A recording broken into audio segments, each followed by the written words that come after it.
A controversial theory about the cause and proposed surgical treatment of multiple sclerosis is putting the patients who want it at odds with most of the medical community.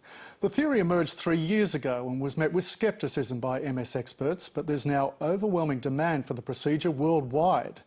The long-accepted view of MS is that it's an autoimmune disease with cause and cure still unknown. Lisa Whitehead reports. Hi everyone, it's Kerry here. Bit of an update. Melbourne woman Kerry Cassidy is the public face of a highly vocal patient network. She's part of a worldwide lobby group that's mobilised online and is determined to be heard.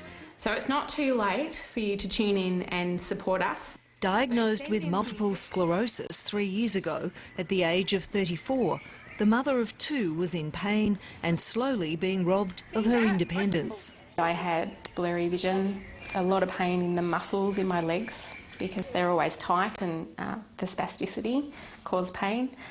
I've had problems with my bladder. Chronic fatigue has probably been the most disabling symptom.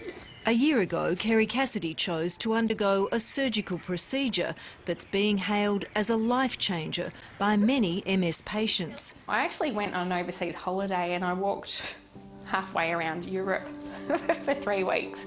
I couldn't believe it. I really didn't think I'd ever be able to do that. Together. To suss out. My gait is better, my balance is better, my vision's better. Twice as many women as men have MS. These women have all undergone the same procedure. My hands were paralysed. For people who know me, I could use my pointer fingers, but I couldn't use the rest of my hands, and I couldn't turn my head from left to right. My shoulders were in just a lot of pain. Yeah. All the pain went away. Yeah. It was just like chalk and cheese, and it was so fast too. It was almost instant. Like thousands of other MS patients around the world, this group is convinced Italian doctor Paolo Zamboni is on the right track with his controversial theory about the cause and treatment for MS. But more precise. Dr Zamboni diagnosed a condition in MS patients he called chronic cerebrospinal venous insufficiency, or CCSVI, where blood flow is obstructed in the veins that drain the central nervous system.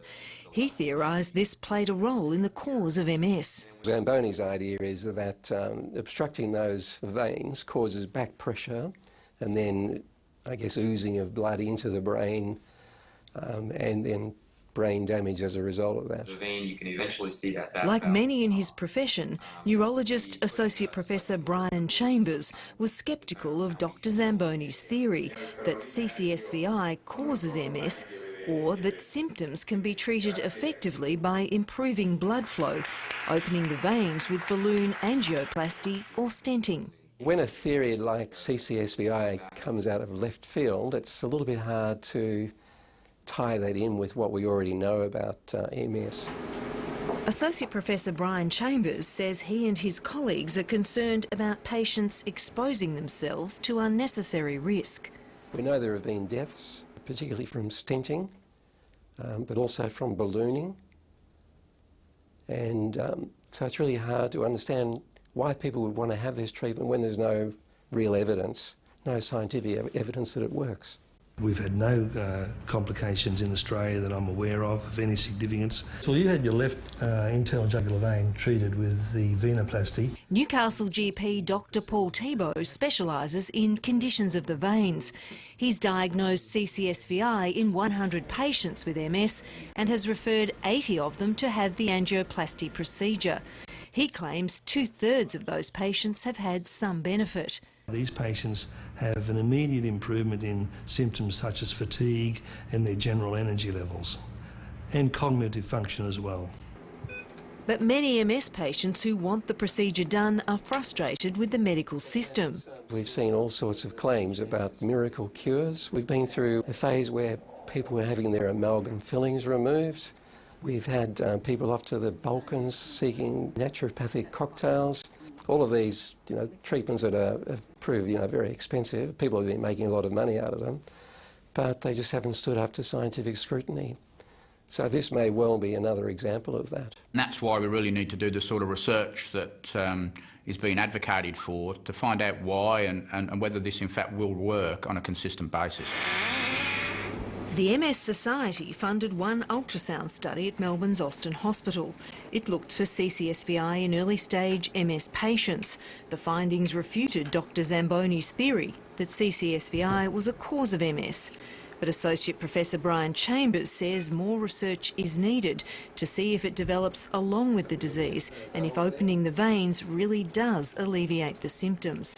We also know that about 50% of the veins that have been ballooned do seem to block up again, so quite a few people have had to go back for repeated ballooning. A year ago. Public hospitals won't perform the angioplasty on new MS patients, and it's no longer covered by Medicare.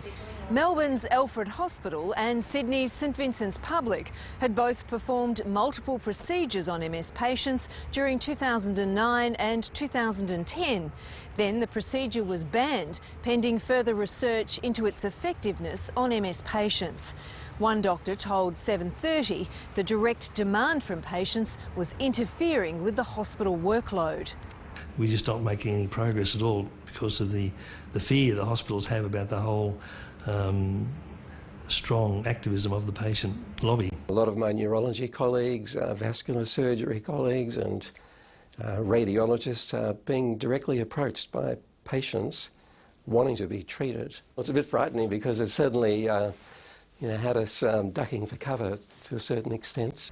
The blood flow. Most MS patients now have to find one of the few Australian specialists willing to perform it in a private hospital, and it carries an out-of-pocket cost of about $5,000. I believe that we're being discriminated against. We can't be treated at the moment. If we didn't have MS and we presented with two blocked jugular veins, we would get treated like many patients before us have been.